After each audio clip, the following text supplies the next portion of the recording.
कर्नाटक के लोग किसी के आशीर्वाद पर नहीं, अपनी मेहनत और संकल्प पर भरोसा करते हैं। डरपोक नहीं, लालची नहीं है। कर्नाटक के लोग आपको बताएंगे कि वे किस मिट्टी से बने हैं। दिल्ली से कांग्रेस दफ्तर की तस्वीरें आप लाइव देख पा रहे हैं। कांग्रेस के दफ्तर में जोश छाई है, और हो भी क्यों ना, कर्नाटक में बीजेपी को करारी हार देकर एक बार फिर सत्ता में लौट रही है कांग्रेस पार्टी। बीजेपी को कर्नाटक में हार का सामना क्यों?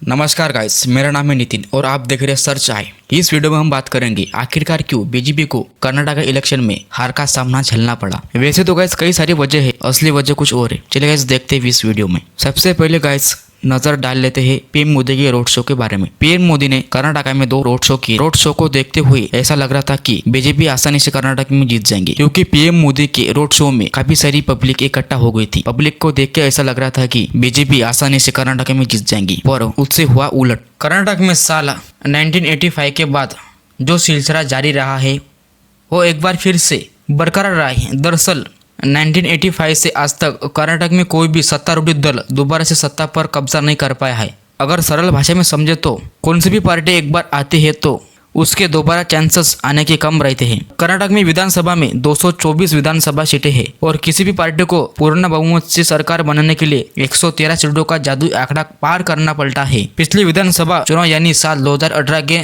नतीजे आए थे तो विधानसभा की तस्वीरें बिल्कुल ही अलग थी। उस वक्त भारतीय जनता पार्टी ने 104 सीटों पर जीत दर्ज करते हुए राज्य की सबसे बड़ी पार्टी के रूप में उभरी थी। वही कांग्रेस को 80 सीटें और जेडीएस को 37 सीटें मिली। ऐसे में सवाल उठता है कि आखिर इस बार बीजेपी कहाँ चूक गई और कर्नाटक में इस पार्टी को हार की बड़ी वजह क्या है। गाइस मैं लेना चाहूंगा नंबर 1 पर वो मुद्दा है जो आपको भी पता होगा, भ्रष्टाचार। भ्रष्टाचार के मामले में कर्नाटक अपने भारत देश में टॉप पर आता है। कर्नाटक में चुनाव प्रचार के दौरान कांग्रेस पार्टी ने भ्रष्टाचार का मुद्दा जमकर उछाला। कांग्रेस ने प्रचार के दौरान राज्य सरकार पर भ्रष्टाचार को लेकर आरोप लगाए। यहाँ तक पार्टी ने बीजेपी पर निशाना साधते हुए 40% की सरकार का अभियान तक चलाया। वही दूसरी तरफ भ्रष्टाचार के मुद्दे पर बीजेपी बैकफुट पर रही। प्रचार के दौरान राहुल गांधी ने कहा कि राज्य में घोटाला हर जगह है। राहुल गांधी ने कहा कर्नाटक में बीजेपी के विधायक का बेटा 8 करोड़ के साथ पकड़ा जाता है तो बीजेपी विधायक का कहना है कि 25 करोड़ रुपए में मुख्यमंत्री की कुर्सी खरीदी जा सकती है। राहुल गांधी ने इस मुद्दे को चलाते हुए कहा था कि कर्नाटक में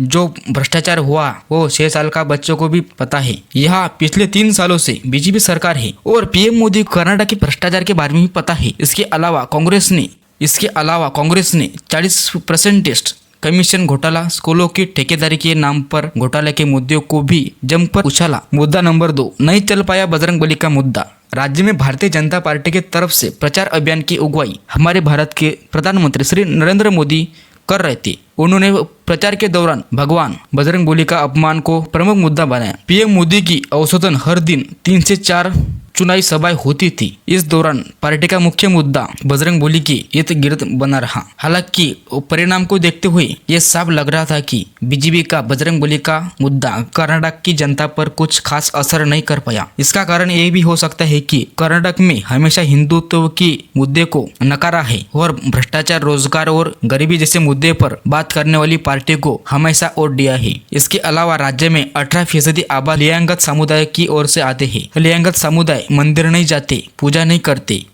उनका मानना है कि शरीर ही मंदिर है। मुद्दा नंबर 3, महंगाई और बेरोजगारी ने हराए। कर्नाटक विधानसभा चुनाव से पहले चुनावी राज्य के लिए एक सर्वे किया गया। सर्वे में पता चला कि